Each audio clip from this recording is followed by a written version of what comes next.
Hello everyone, it's your boy Alexis Yoko or Alexander, and today I'll be talking about something I really had to address: body positivity, what this movement used to be, and why I can't claim it anymore. First, we have to talk about how the body positivity movement started. In the beginning, it was about the acceptance of people who have unusual bodies, including disabled people or people who went through accidents or illnesses and ended up disfigured. It also included people who just don't fit in the beauty standards of a particular area. But anyone can be body positive. The general idea of body positivity is that everybody, regardless of their looks, deserves to be accepted, treated with respect, and that it's okay to feel beautiful, even if you fit in the general idea of beauty or not. This is a perfectly normal attitude. I don't understand why people care that much about some silly beauty standards. I don't understand why people put that much emphasis on irrelevant things such as your nose shape, your skin color, your height, etc. It's really stupid if you think about it. Mostly what I find ridiculous is that every now and then people decide, you know what, that is hot, and that we need to make that into a new insecurity. And it's even worse when these beauty standards are used as an excuse to discriminate people. The body positivity movement tried to break these superficial norms, until it became the opposite of what it was supposed to be. Just like the Me Too movement and the woke movement, turning against the people they were supposed to support. The fall of the body positivity movement began when it was no longer about the person's well-being. It was about blatantly supporting the deadly eating disorders instead. This behavior is not only superficial and hypocritical, but also extremely dangerous. I see people online on TikTok and they are morbidly obese, like more than I ever was. And everyone in the comments is like, "You're beautiful. Do you get bigger? Big is beautiful." Though I agree that no matter what shape or size you are, you should never feel ugly. You should never feel ashamed, and you shouldn't be put down for it. But it is unhealthy. It is more positive to point out that you are unhealthy and you need to look after yourself than just saying, "You go, girl," because the only way she's gonna go is into a fucking casket, okay? That's coming from a fat guy. People online need to stop encouraging people to be too skinny and dangerously overweight. You know, it is okay to say, "I think you should look after yourself." That's positivity, because it's going to have a positive result in that person's life.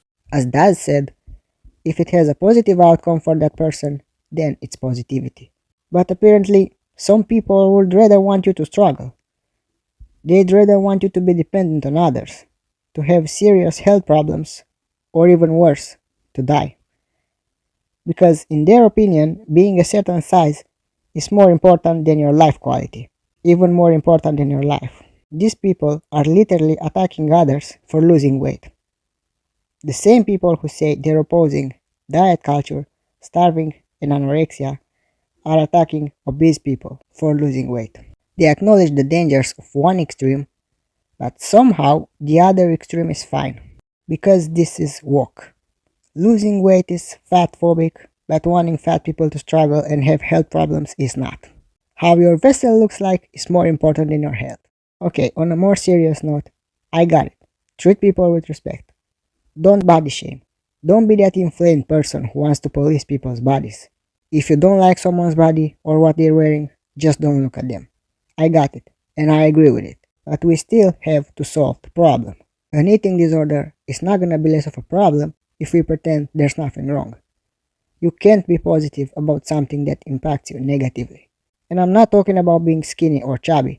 I'm talking about being malnourished or obese. We should never take these issues lightly. I have a lot of patients who are overweight and obese who are struggling to lose weight, know that they need to for their health because they don't want to die young. They don't want to have a heart attack at age 40 or a stroke at age 50. They want to live long, fruitful lives. And it's my job as a physician to help them do that. That doesn't make me fat phobic. I defended the body positivity movement for so long because I fully agree with what it's actually supposed to be. Also, treating your body with respect and taking care of it is what I consider a body positive attitude. But what the movement used to be and what it became are complete opposite things. It's fine to love and take care of your body, but now the movement is full of people who encourage harmful behavior while claiming this is okay. Some people made another movement called body neutrality, which to me just seems like a different label for body positivity. It's like trying to reheat this movement by labeling it differently and having the moderate, balanced approach body positivity used to have. But I don't think it will work. I don't think body neutrality will replace the present day body positivity. I don't mind if people say they're body positive or body neutral. I'm still positive about my body.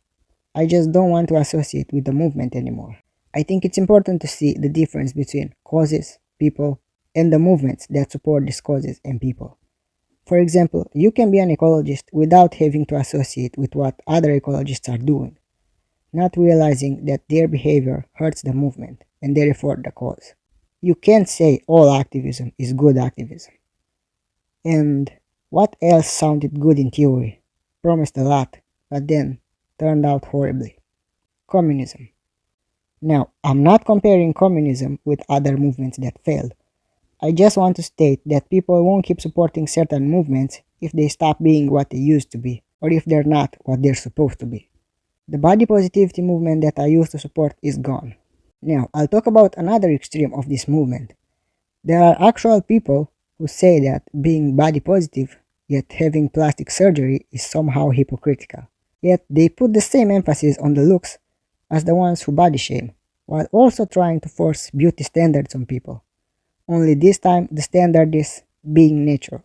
Don't have plastic surgery for yourself, stay natural for me. Excuse me, what? Reverse beauty standards are still beauty standards.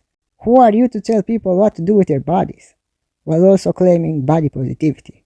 Body positivity was never about accepting something you don't like about yourself, just for the sake of accepting it. If you are able to change it, why not? Body positivity is about something you can't change, and you don't have other choice than to accept it, so you don't lose your mind. For example, the transition trans people go through is a long process. As a trans guy, I don't put that much emphasis on my looks, because if I would, that would make me even more dysphoric. I used to hate my body as an early teenager, but I don't do this anymore. I'm aware of the fact that I still don't pass as a guy.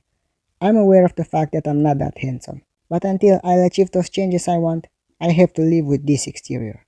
Wanting to change something about your body isn't against body positivity. After all, my body is my vessel, my canvas. The body positivity movement has failed, and I think it would be very hard and improbable to bring it back to what it was. I can hold on to my beliefs without necessarily holding on to any movement. Tell me what you think in the comments, and thank you for watching.